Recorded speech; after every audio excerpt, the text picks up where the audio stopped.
tes darah ternyata hasilnya itu negatif HIV. Negatif HIV atau positif HIV? Positif HIV. Lu udah?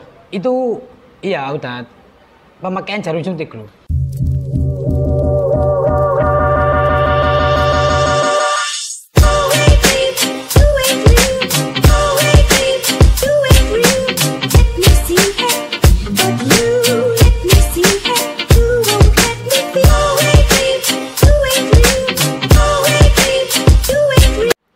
Siang Belenses, ketemu lagi sama saya Hadi, host dari HS Channel atau Hadi Channel.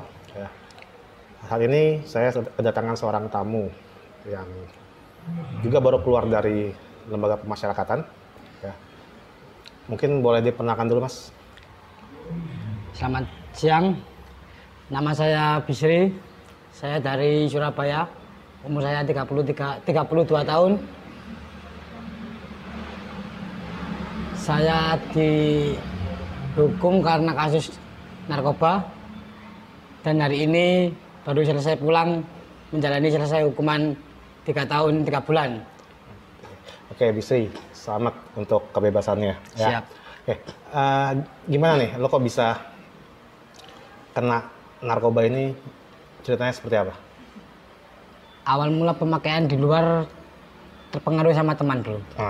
Itu dari selesai nelayan, teman saya itu capek-capek.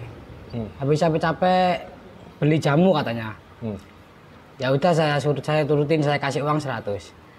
Habis itu pulang-pulang kok nggak bawa jamu tapi kok bawa bentuk kayak garam putih gitu. Saya kan baru kenal itu. Loh itu apa ini ya? Coba ini enak nanti jamunya, ini jamu melebihi jamu yang ada di toko jamu katanya. Ya udah, gimana caranya pakai? Terus habis itu dimasukin itu. Setelah pakai itu sore hari, malam harinya langsung ketangkap. Jadi sekali pakai langsung ketangkap? Iya, langsung ketangkap. Sekali pakai itu hari itu juga langsung ketangkap juga. Kan lo tadi bilang lo nelayan ya? Iya. Lo nelayan. Jadi lo pernah nggak sih pakai tengah laut gitu? Selama itu saya itu belum pernah memakai narkoba. Cuma yang namanya alkohol hampir tiap hari saya minum. Jadi lo minum alkohol hampir setiap hari? Hampir tiap hari. Tapi narkoba baru pertama kali baru itu pertama kali itu juga dan ketangkap itu juga. Beli berapa, Bis? Itu kalau kurang lebih 300 dulu. 300.000. 300.000 lo pakai berdua sama temen lo? Berdua. Pakai di darat apa di laut? Di darat. Oh, di darat. Di rumah kontrakan. Oh, di rumah kontrakan. Iya. Okay. Setelah lo ketangkep nih, jadi kan lo baru pertama kali make, terus tahu-tahu langsung ketangkep. Ya. Perasaan lo seperti apa sih? Ya saya juga nggak ngira aja bro, bahwa barang yang saya pakai itu narkoba yang selama ini diincar sama negara, yang dilarang sama negara ibaratnya. Baru sadar itu saya itu ada di Polres itu, baru di BAP baru sadar. Yang saya gunakan itu adalah narkoba, dan golongan 1 bro ya ibarat. Rasanya seperti apa tuh, Bis? Maksudnya kan gue juga belum tahu lah ya, maksudnya rasa orang kan pasti berbeda-beda. Pertama kali lo make itu rasanya seperti apa sih? Udah nggak karu-karuan bro, udah nggak ada, ibarat kita itu ibarat seperti raja wis, mau kemana pun itu enak, mau jalan ke sana enak, mau jadi kita itu nggak bisa duduk diam, jalan terus nyari ikan terus. Semalam itu baru pulang itu kan rencana mau beli solar, baru langsung ketangkap itu, soalnya solarnya habis. Jadi aktif lah ya kalau pakai gitu. Iya, nggak bisa diem. Nggak bisa diem. Saya juga penasaran tuh, ini jamu-jamu apa sebenarnya? Ini kan rokok, kok seperti ini rasanya gitu. Nggak mabuk juga nggak mabuk, muntah juga nggak muntah, tapi kok nggak bisa makan. Rokokan itu nggak enak, tuh kudu gerak terus badan ini. Walah. Jadi serba salah ya, jadi bingung. Iya, jadi bingung, gelisah gitu bawaannya. Oke. Terus lo kan ini ditangkap nih, ya ditangkap berdua sama temen lo itu? Berdua Sama temen lo. Divonisnya berapa, Bis? Divonis tuntutan 4 tahun 3 bulan. 4 tahun 3 bulan. Karena pemakai aja. Pakai aja 4 tahun 3 bulan Iya. ya. Itu hukuman minimal ya 4 tahun ya. Oke. Minimal dengan pasal 122 ya. 112 ya. Ya, pasal pemakaian 122 ya. Oke. Setelah lo ditangkap, Terus lo kan dimasukin ke sebuah rutan ya? Ya, rutan Sidoarjo, salah satu rutan yang lapas ada di Jawa Timur ya? Iya. Ya. Oke, lo dimasukin rutan di salah satu di Jawa Timur. Kehidupan di dalam rutan itu seperti apa sih, Bis? Ternyata yang ada di dalam selama ini yang saya takut-takutkan benar terjadi, bro. Di dalam itu lebih mudah mendapatkan barang yang saya beli di luar itu. Saya juga nggak ngira, loh, kok ada di sini? Ini kan tempat ibaratnya kan milik negara. Kok ada barang seperti ini? Oh, di dalam kok sampai ada? Ibaratnya saya kepingin nyoba lagi dan sampai seterusnya itu bisa. Jadi menurut lo untuk mendapatkan narkoba di dalam rutan ataupun lembaga pemasaran itu lebih mudah dibanding di luar? Lebih mudah daripada di luar. Lebih mudahnya gimana? Lebih mudah itu nggak sulit-sulit amat, bro. Pokoknya ada uang 50 aja kita bisa beli. Emang berapa harganya di sana? Di sana kalau dulu seingat saya 100.000 dapat.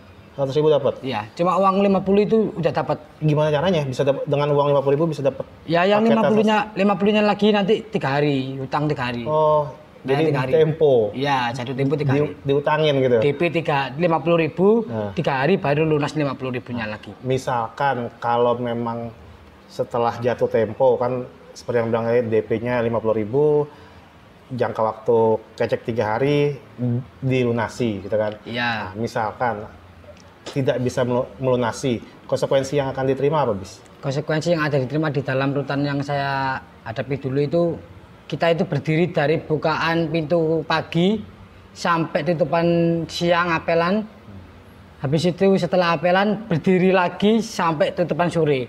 Jadi cuma disuruh diri cuma 3 hari, selama 3 hari. Setelah lo melakukan itu selama 3 hari, apakah utang lo bebas? Iya, itu dibebaskan. Dibebaskan utang. Jadi ya. Nggak disuruh bayar ya? Tergantung nominal hutangnya. Maksudnya? Nominal sekitar kita kan ambilnya 100. Kan paketnya kan beda-beda, bro. Ada yang 100, ada yang 200, ada yang 300. Tergantung DP-nya itu tadi. Kurangnya itu berapa? Kalau kurangnya itu melebihi 100, itu disuruh bayar. Tapi kalau sekitar 50 itu aja cuma berdiri 3 hari. Berdiri 3 hari gitu. Sambil dipukulin apa enggak? Enggak sampai ada kekerasan. Enggak sampai ada kekerasan, jadi emang disuruh berdiri aja. Iya, cuma berdiri 1 kaki. Berdiri 1 kaki selama 3 hari? Selama 3 hari. Kalau misalkan makan minum itu seperti apa? Ada dikasih cuma 1 botol aqua kecil itu, bro. Terus makannya itu ya ala kadarnya dari pihak lapas itu. Oke. Kan terus lo sudah menjalani di rutan sampai lo sidang ya? Ya. Sidang, vonis, lo dipindah nih? Ya, dipindah ke salah satu lembaga pemasyarakatan, ya kan? Nah, lapas lah ya. Terus sama nggak sih kehidupan lo di dalam rutan sama kehidupan lo di dalam lapas itu menurut lo? Dan ternyata yang saya alami dari rutan itu yang begitu mudahnya mendapatkan hal yang seperti itu tadi ya, barang itu ternyata di lapas pun juga begitu mudahnya. Lebih mudah mana untuk mendapatkan barang? Kalau yang lebih mudahnya itu lebih mudah di rutan. Kenapa lebih mudah di rutan dibanding di lapas? Mungkin di rutan itu kan kapasitasnya kan kecil. Oke. Kalau di lapas kan besar, bro.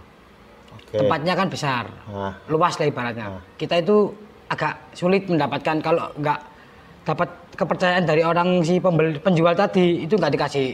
Oke. Jadi kalau orang-orang baru nggak mungkin dikasih. Itu nggak mungkin dikasih. Walaupun dia belinya cash. Walaupun belinya cash nggak mungkin dikasih. Alasannya apa? Alasannya ya takut bocor atau takut ketahuan petugas atau gimana gitu. Tapi kenapa bisa ada barang itu di dalam? Apakah petugas kadang tahu barang itu di dalam? Selama saya 3 tahun 3 bulan itu di dalam belum pernah tahu dari mana asal usulnya barang itu kok ada di dalam lapas dan rutan itu tadi. Oke. Jadi lu juga nggak tahu ya barang itu bisa masuk gimana caranya ya? Belum pernah tahu. Oke. Terus lu 3 tahun 3 bulan di dalam sana ya kan, dalam lembaga pemasyarakatan ya. Apa aja sih yang lu lakuin di dalam sana? Di dalam lapas itu dulu pernah jadi tamping poliklinik, bro. Jadi kepercayaannya Pak Dokter emang. Setelah itu tapi saya emang masih kecanduan dari rutan tadi ya. adisiku itu masih pingin make, soalnya itu masih penasaran barang apa sih itu. Tiap hari itu hampir make, porsinya agak banyak dikit malah. Nambah, iya. Porsinya nambah, oke. Malah semakin nambah. Semakin nambah, habis itu ketahuan sama orang yang ngasih kepercayaan saya tadi. Setelah tahu ditesurin hasilnya positif, saya dibuang dipindah di tempat rehabilitasi yang ada di salah satu lapas tersebut. Di satu bloknya? Iya, di bloknya, pindah blok. Di tes urin itu sama siapa, Bis? Tes urin itu sama Pak Dokter. Sama petugasnya? Sama petugasnya. Kalau di tes urin sama petugas, berarti petugas tahu bahwa ada barang di dalam? Seharusnya tahu. Terus tindakan petugas itu seperti apa? Kalau memang saat tes urin hasilnya positif, berarti kan mereka tahu nih ada peredaran narkoba dalam tempat mereka bekerja. Konsekuensi yang diambil atau tindakan yang mereka ambil itu seperti apa sih? Ya cuma ada saksi ringan aja, bro. Saksi ringan seperti apa? Seperti di sel, cuma dikasih tahu, ditanyain ambilnya di mana, tapi belum berhenti penyelesaiannya. Belum dapat titik baiknya untuk menghentikan peredaran itu di dalam. Oke. Jadi sampai sekarang masih belum bisa ya untuk menghentikan peredaran itu. Berarti sampai sekarang masih ada ya? Masih luas. Oke, masih ada. Oke. Lo tadi bilang juga lo dipindah di salah satu blok yang memang ada tempat rehabilitasinya gitu ya, yang lo bilang itu kan. Nah, apa aja sih kegiatan yang ada di tempat rehabilitasi itu? Ya alhamdulillah saya pindah di tempat rehabilitasi itu agak sedikit tahu mengenai narkoba yang saya pakai itu tadi. Sisi buruknya, terus jangka panjangnya itu saya mengenal. Ternyata yang saya pakai itu adiksi yang sangat keras berarti. Itu bisa merusak organ tubuh.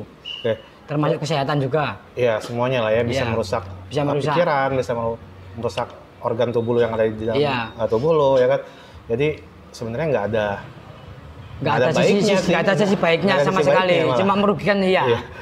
Bahkan bukan hanya lu yang rugi nanti di dalam, tapi juga merugikan orang yang di luar kayak keluarga atau segala macam. Uang habis buat itu aja. Nah, benar. Oke. Nah, terus setelah lo masuk ke dalam rehabilitasi, mengikuti program ya kan, apakah itu berpengaruh terhadap lo untuk lo bisa berhenti dari ketergantungan selama narkoba? Ini saya 15 bulan di rehabilitasi itu sangat merubah sisi buruk saya menjadi yang lebih baik.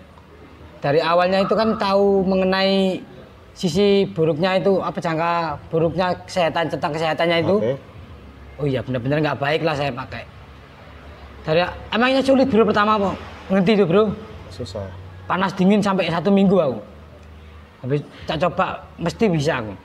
Karena kegiatan di dalam tempat rehabilitasi itu sangat padat. Dari pagi sampai tutupan keong sore, itu sangat padat. Dari sekolah, morning meeting, repap, dan pengajian-pengajian, dan ngaji, sholat. Akhirnya saya bisa berhenti total. Sampai sekarang? Sampai berhenti. Sekarang. Ada niat buat makan lagi? Alhamdulillah nggak pernah. Kalau ada niat buat makan lagi, ntar malah karena tahu cara pembuatannya itu gimana dan bahan adiksinya itu terbuat dari apa itu tahu. Oke. Kita bicara tentang kesehatan nih, Bis. Kita bicara tentang kesehatan. Tadi lo bilang kan juga mengganggu salah satu kesehatan kan ya? Iya, bro. Dampak apa sih dari kesehatan yang lo dapetin?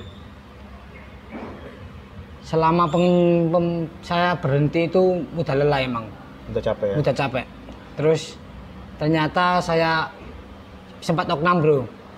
Sempat oknam itu dites darah ternyata hasilnya itu negatif HIV. Negatif HIV atau positif HIV? Positif HIV. Lu udah? Itu iya udah. Pemakaian jarum suntik lu. Oh, lu pakai jarum suntik juga? Ya apa tahu itu yang disuntik itu loh. Oke, lu pakai gitu ya? Iya, pakai itu. Jadi bukan cuma sabun juga lu ada. Iya, pakai itu juga. Di dalam juga ada itu. Dulu ada, bro, bro. Oke, Bis, setelah lo tahu nih bahwa lo salah satu ODA, orang dengan HIV/AIDS, apa yang lo rasain sih? Ya, yang aku rasain sangat menyesal, bro. Emang gimana dulu kok sampai kena kayak gini? Ini kan nggak bisa berhenti, bro, penyakit ini. Apakah nanti umur saya itu bisa panjang gitu. Perasaan itu campur waktu bro. Tapi gimana lagi udah terjadi. Mau diobati kayak apa juga nggak bisa katanya Pak Dokter. Udahlah saya ikuti hidup sehat aja. Gimana caranya? Dengan cara berhenti total memakai yang semua jenis narkoba. Termasuk alkohol juga.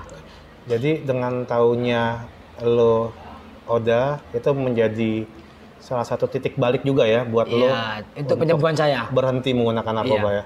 Supaya terus juga belajar hidup sehat lah ya. Iya, belajar hidup sehat. Karena yang gua tahu juga orang dengan HIV/AIDS, Oda itu tidak bisa sembuhkan. Tidak bisa bro. Ya. Emang tidak jadi bisa. Cuman bisa di virusnya itu diredam. Dihentikan sejenak. Oke. Bis harapan lo ke depan ini mau seperti apa? Harapan saya ingin berubah menjadi yang lebih baik seperti yang dulu-dulu kala, seperti anak kecil yang baru lahir ibaratnya. Nggak kenal dunia minum-minuman keras, nggak kenal dunia narkoba, dan nggak kenal dunia hitam lagi lah ibarat dulu. Bis kita kan tahu seperti yang lo bilang tadi, teman-teman lo di luar masih ada yang make, di dalam juga masih ada yang seperti itu.